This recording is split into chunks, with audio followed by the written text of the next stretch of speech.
For those watching from outside of Lithuania, I don't know if you have something like this where you live, but people living and working across Lithuania have been experiencing somewhat of a workday lunch revolution over the past few years with the growth of this restaurant chain called iLunch. It's a fascinating business model, which is highly automated and super efficient, and perhaps almost revolutionary considering how commonplace they've become in Vilnius. I see a lot of benefits to this nearly fully automated system, but it's also one that could maybe kill independent restaurants and lead to less diversity across the city. Well, let me explain.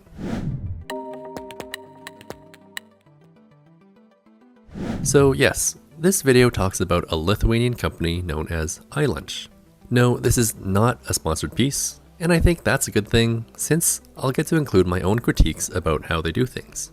First, maybe for those unfamiliar with this crazy restaurant concept, let me show you how it all works.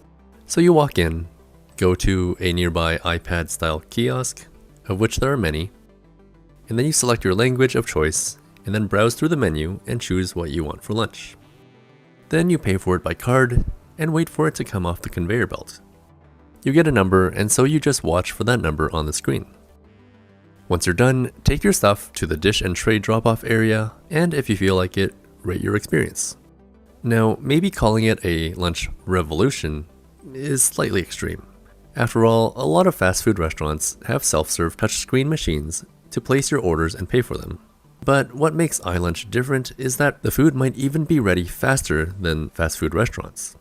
Additionally, I get the sense that a lot of what they serve could be considered healthier and a lot better quality than your average fast food joint.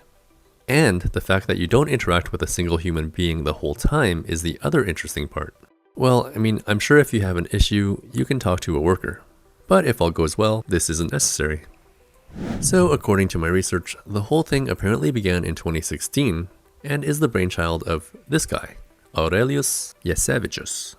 The first iLunch location was established in Vilnius at Goštauto Street 40. The holding company, I believe, is called Inovatyvus Restorane. The company's whole thing is to provide good food at a decent price, and it reminds me of this clip from Seinfeld. This is fast food. Not fast food, good food quickly. Although yeah, that was fried chicken. The fact that every iLunch only serves lunch on workdays between the hours of 11 a.m. and 3 p.m. means they are all about serving the business and worker lunch crowd as they surge from their offices. I imagine food workers are in the back with massive quantities of everything just waiting to dish it out. Essentially, it seems like a high-tech cafeteria, the modern-day Lithuanian valgykla, if you will. Here are some stats from an old franchise brochure. They're only open 4 hours per working day, so Mondays to Fridays. The average time for order preparation and serving is between 1 and 3 minutes, and then 10 to 15 minutes is the usual amount of time customers spend at restaurants. And finally, 6 to 8 euros is the average amount paid per customer. What is absolutely crazy to me is how these restaurants have essentially exploded in prevalence over the past few years. They just seem to be everywhere, like at the bottom of every big office building. Having grown up in Vancouver, I remember thinking about how ridiculous it was that there were 2 Starbucks coffee shops right across the street from each other. Well, it's pretty much like that here, but with iLunch. There are several iLunches that are about 200 meters from each other in different office buildings. Actually, this is one fun example. If I were standing here at the corner of Giedraičių and Lvivo streets, then there would be 3 iLunch restaurants within a 150 to 200 meter radius. That's insane. Just from this observation and the fact that their business hours are so limited, it's clear that each iLunch is meant to serve the workers located in the same building, working in the floors above. I'm curious about how this even happens. Does iLunch approach the building developer or manager, or does the building developer purchase the franchise? Maybe it's a mix, and I wonder at what stage these deals often happen. Is it built into the construction plans, or something else? Anyways, however it happens, it's clearly a win-win situation considering how busy these places can get and how many of them are across Vilnius alone. Between my wife and I, we seem to go to an iLunch or order delivery from an iLunch about twice a month on average. Meals are tasty, the portion sizes are decent, and the prices are pretty good.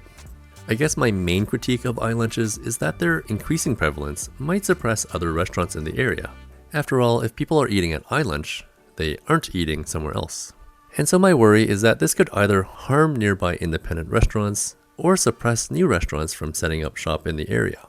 Because while I think it's a great business model that serves decent food, I also think it would be sad if it eventually became one of only a few options for an affordable weekday lunch. I guess I'm saying it's nice to have a diversity of places serving different kinds of food, at least in my opinion. I do wonder if iLunch has realized this because I noticed that this restaurant has just opened up. I guess it's an iLunch spinoff named Asian by iLunch. And as you can see, it's pretty much an Asian themed version with the same operating model. But anyways, if you think they're done expanding, you would be wrong. A Delphi article from back in 2019 said that Warsaw and the United States were on their list for expansion. Although that was 5 years ago, and I don't know what's going on with those plans.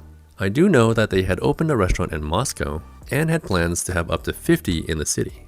I'm guessing that they had to let go of their business after 2022, and then maybe the pandemic really disrupted their expansion plans elsewhere.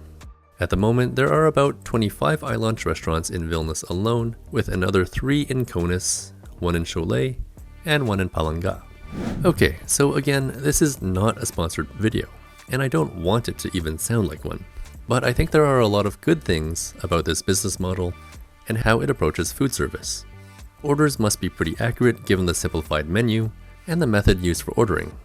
It's also extremely fast, and again, tastes pretty good and isn't too expensive. I think the lack of human interaction can feel a little dystopian though. Is this really the future of the restaurant industry? And if it is, do we want it to be the future of the restaurant industry? When I think back at the complaints I've had with restaurants throughout my life, which I think are an average amount, customer service has made up about half of these issues.